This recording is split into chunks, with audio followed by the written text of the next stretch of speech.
is Monica DiGiovanni with Understanding Consciousness, Does It Really Matter?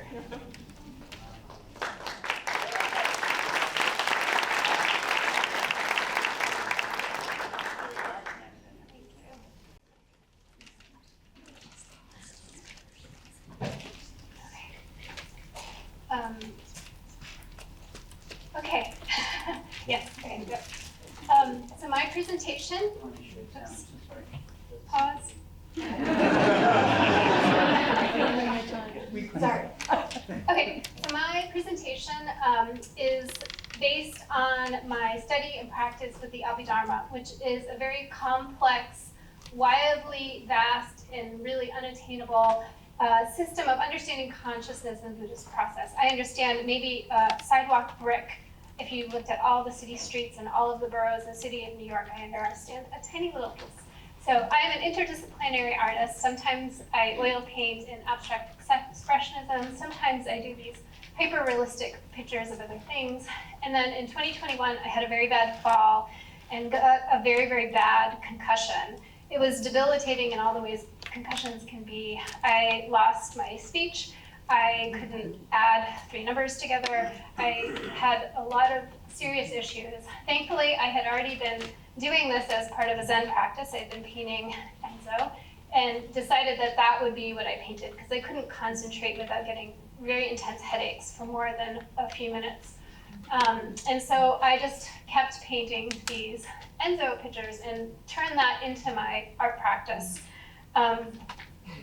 Over time, I started to get joy. I needed to put a cat in here. So it started to become second nature. I really prided myself on being able to concentrate for long periods of time, and I loved that experience of losing myself in my artwork. And then I couldn't read. I was a yoga teacher. I couldn't get off the floor if I lay down, and I got very, very depressed and dark. Who saw Everything Everywhere All at Once?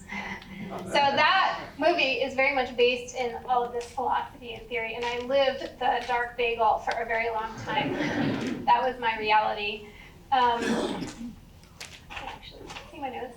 So I had a teacher who told me if there's confusion, there is also clarity, and that was just the piece of advice I needed to understand that even when I was in the darkest moments of my life, there was always an alternative. And the thing about painting an Enzo, it is most of the time a single breath.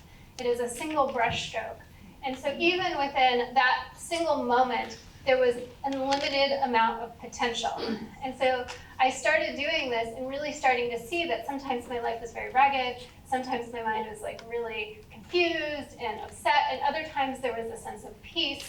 And if I could just lean towards the peace, it would take me out of those dark times. And so I had a solo show planned at the Front Gallery in Montpelier. I was planning on putting in my oil paintings, but in the end, when I was ready, I had hundreds of these paintings.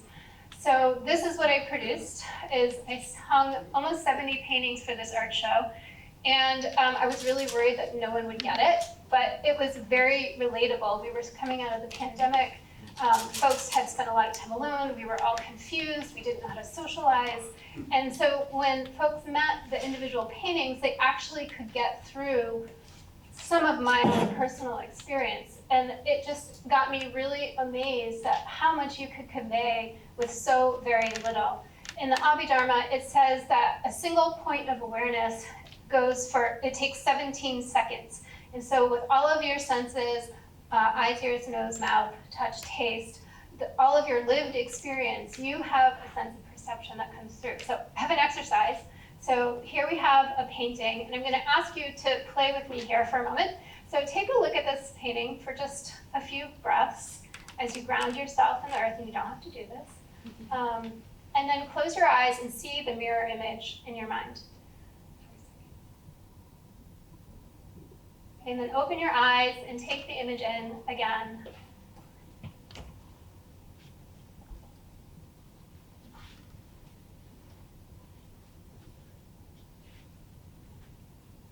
And if you've experienced something within that image, shout out. It can be one word or not. Everyone got very quiet and calm. Shout it out. We have a few moments. Swan. Movement. Donut. Toy. Scarf. Swim. Bird. Donut.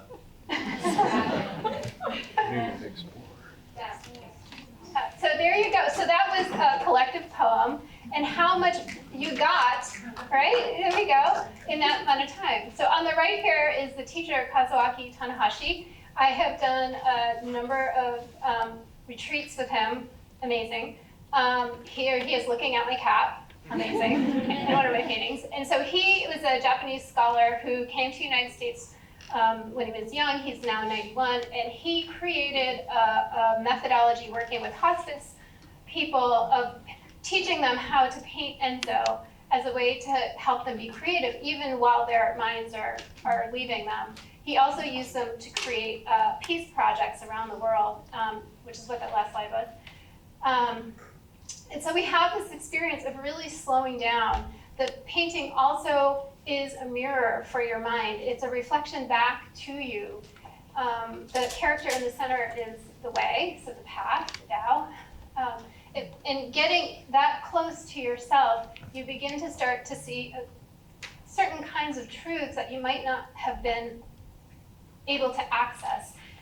When the world is chaotic and it's not fully formed and things are kind of falling apart like they were in the pandemic or right now in our state of the world, it gives you agency to kind of get your feet on the ground.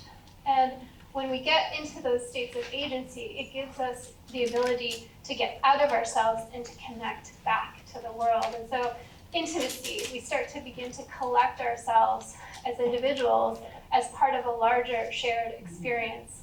And ultimately, hopefully find some contentment in the way that the world is. So does understanding consciousness really matter? I think it does, and it doesn't. Sometimes it's just a child laughing that brings light into our eyes. Sometimes it's just being here with all of you. Thank you.